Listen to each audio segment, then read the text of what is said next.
বর্তমান সরকার pension scheme নিয়ে যে আমাদের যে সার্বজনীন যে বৈষম্য করছে সেটাকে পরিত্যাগ করার জন্য আমাদেরকে আগের অবস্থায় ফিরিয়ে আনার জন্য আমরা আজকে এই আন্দোলন করছি। আমরা আরো কঠিন আন্দোলনে যাব।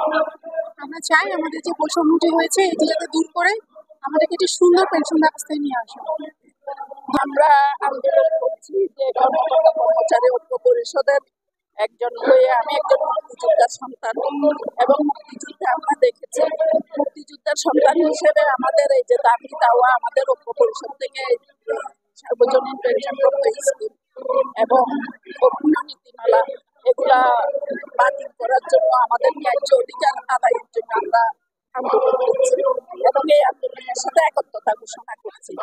আমরা যতক্ষণ পর্যন্ত আমাদের বাবারা যেমন জীবন বাঁচিয়ে রেখে দেশ স্বাধীন করছেন স্বাধীনতার জন্য অধিকার আদায়ের জন্য আমরাও আমাদের অধিকার আদায়ের জন্য জীবন বাঁচিয়ে রেখে এই আন্দোলনের সাথে আছি থাকবো।